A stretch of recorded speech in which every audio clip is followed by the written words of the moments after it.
There are things in life that we can agree on. Paper Mario Sticker Store is trash, GTA Vice City is the best in the series, Streets of Rage is better than Final Fight, and Sonic 4 is terrible.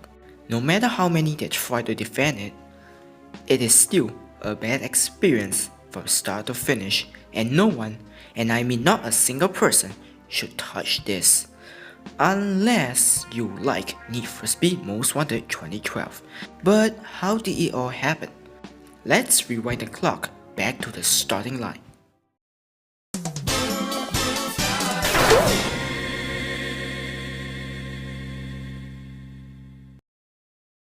Sonic 4 is released on October 12, 2010, developed by DIMS and Sonic Team, and the name DIMS is no stranger to any Sonic fans.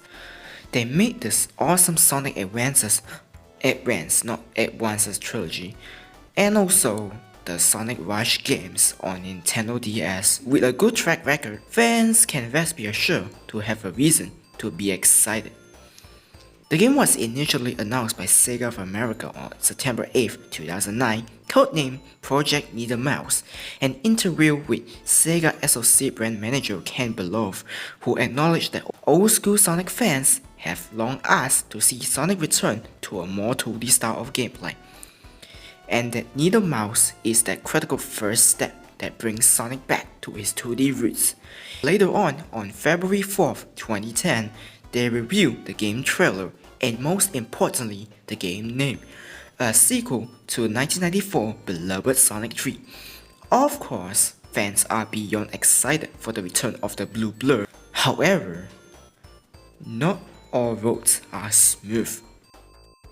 First up is the design of Sonic. The most baffling thing was the inclusion of modern Sonic. In the previous trilogy, Sega maintained the classic Sonic formula and never thought about changing it. Yes, modern Sonic is used in the future 2D Sonic games, but that's because those are games that aren't direct sequel to the predecessor. By putting him in a game that has a 4 in it, it feels like Sega is trying to make the fans forget about classic Sonic as a whole, while bringing in 3D Sonic to become the official mascot. But it doesn't end there. During the same time, a build of Episode 1 was submitted to Xbox Live Arcade partner net service, where developers were given access to upcoming downloadable titles for testing purposes, which means screenshot, music, and progressively more gameplay footage will leak on the internet, and eventually a playthrough of the entire game. According to some of the fans, the build was controversial due to it containing floaty physics, speculated to be due to its using of the Sonic Rush engine, poor animations, and criticized the level design features such as gimmick-based acts that were disliked by most fans, making fans starting to feel worried. Things get even worse when Sega announced that due to fan feedback, the game would be delayed until later in 2010 in order to extend the development of the game. Well, at least they took their time to polish the game for the better. Fast forward to October of that year, things should be better, right? Right? Let's start off with the basic, which is the control. With modern Sonic taking over classic counterpart, the control itself will be significantly different too. But here comes another problem. Oh, by the way, I'm playing this mobile version because that's the first and only version that I play. The controls are awful. Very awful. Moving Sonic is like a chore as he feels completely heavy. Whenever you try to go right or left, it takes few seconds to get him moving at a moderate speed, and from there on, that's when you can only start to build up speed. But you better make sure you don't let it go, because the moment you do so, that's the moment you lost all speed in the blink of an eye. I'm not exaggerating. No matter how fast you are running, you are bound to come to a complete stop as soon as you let go the D-pad. The momentum is non-existent. In the classic trilogy, whenever you're moving and then stop holding the button, Sonic moves for a few moments thanks to the momentum. But here, you don't even go anywhere. Sonic just feels like a complete brick. without any force pushing. He comes to a halt right away, and making him try to gain some speed will be like forever, and those problems are annoying. Even spin dash doesn't help it either. He becomes slower as if he's dragging something heavy behind him. If I can describe Sonic 4 physics, it would be the equivalent of driving option stream Zack. Speaking of which, I think it's time to mention another control, which is homing attack. Yes, the homing attack that we are used to in Sonic 3D games. Why even bring it in the 2D Sonic? Since when any of the 2D series uses homing attack? I'm talking about the classic trilogy. This mechanic makes Sonic 4 feels out of place, and I feel like Sega just wants us to embrace some modern Sonic. Homing attack itself works as you would expect it. When you are in midair and near any enemy, you can lock onto them and hit them by pressing jump. Nothing wrong with that, right? No. On the ground, you can use press jump twice to push yourself forward in an attempt to gain speed, which present yet another problem. The aforementioned back controls really affect how fast you can go. In order to try to fix it, the developer decided to add this mechanic. At first glance, it doesn't look too bad, but when you experience it yourself, you will understand what I meant. You will be constantly pressing the jump button in order to gain speed, considering you can't do the same with other controls.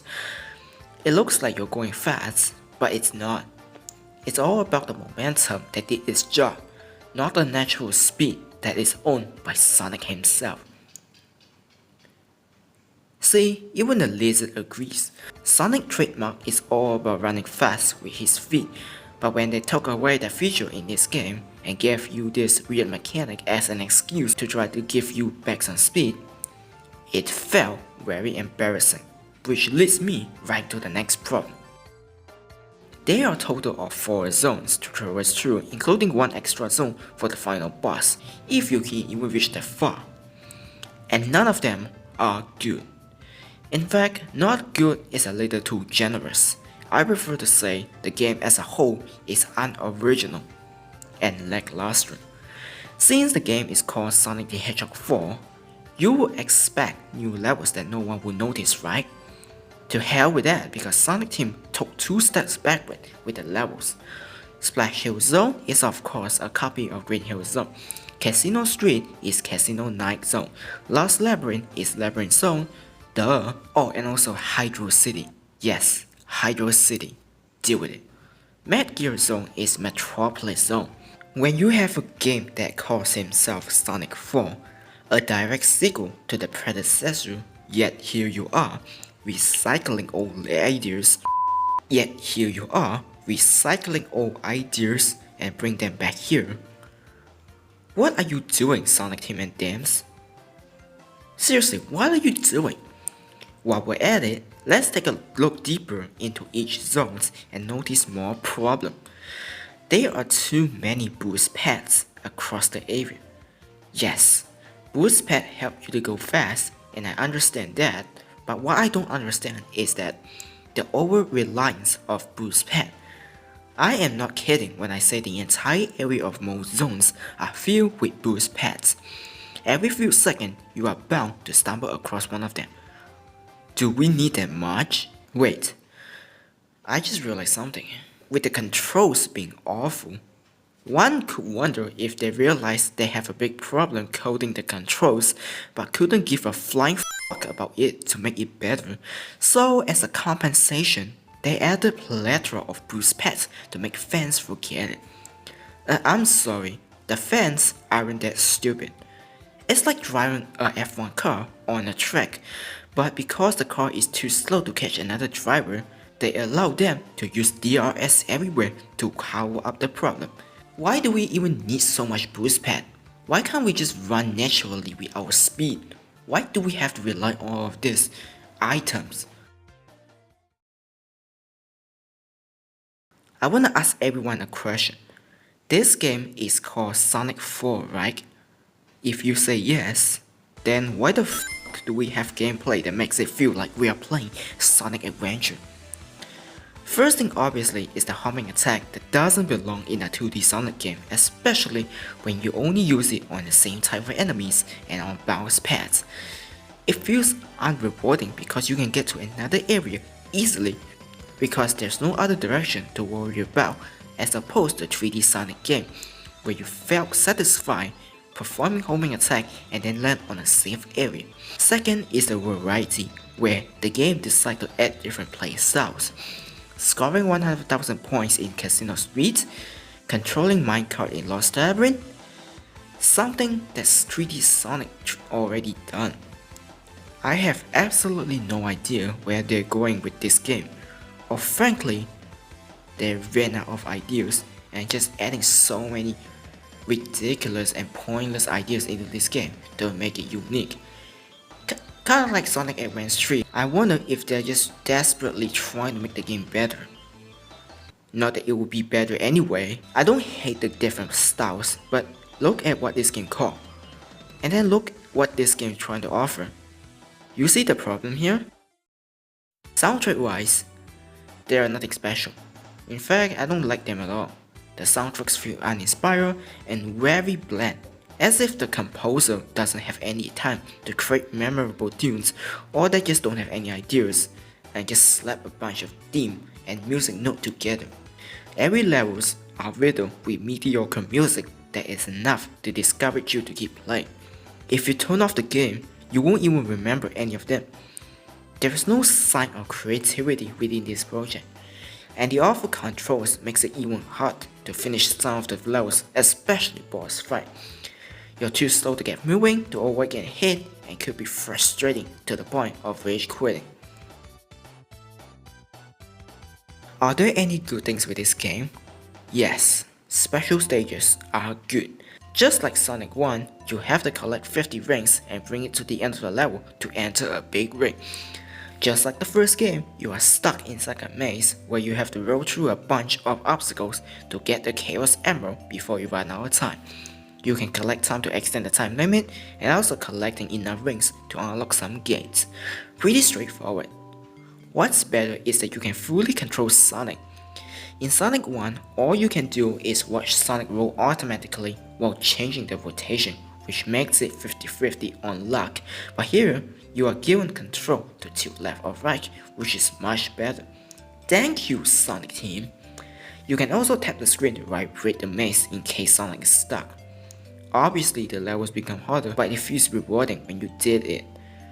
But don't get distracted by the fact that the rest of the game is still bad.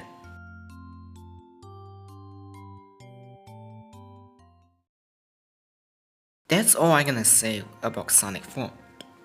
It is a big cluster of a mess of a game, and it really baffles me on how games manage to screw up big time. They make Sonic Advance and Rush series, which are some of the best Sonic games ever made, but for whatever reason, they dropped the ball here, which is very sad. On the other hand, how did Sonic team approve this mess? How could they still think this is a good idea? Does anyone in the office care at all? What happened to the quality check? Why don't just delay the game even more? You know what? Scratch that. The game is still mediocre regardless because there are still other problems that ruin the experience. Mind you, the last time I played this is back in 2013, and that's the only time I beat the game, and it's not fun. If it wasn't for this review, I wouldn't even return to this trash, and let me tell you, I rage quit like 3 times trying to play through this game due to the horrid mechanic and boring presentation. And the fact that Sonic Team still can release this to the public proves that everyone are out of touch, and the fact that the fans can do a better job making a Sonic game just adds salt to the injury. But that's a story for another day. Sonic Team tried to redeem themselves by releasing Sonic 4 Episode 2 2 years later. That improved the controls and soundtracks, but the damage has been done. Level design are still uninspiring, and the game is still underwhelming to say the least. I could make a review on that, but I will probably repeat most of the things I say here. I mean, there's a dirty restaurant in front of you, but would you still eat there just to get the delicious dessert? Of course not. The reception was so bad that they even scrapped their plans for episode 3. Poor Knuckles. The whole project is a failure and all those hypes become meaningless. Sonic Team, I'm not even sure if Sonic Frontiers will be even that good. That's all I gotta say with this video. If you like what you see, be sure to like, share, subscribe, and comment below your opinion on this game. Then don't forget to join my Twitter because I'm mostly active there. Thank you for watching, and while you excuse me, I'm gonna take a break from this stupid game.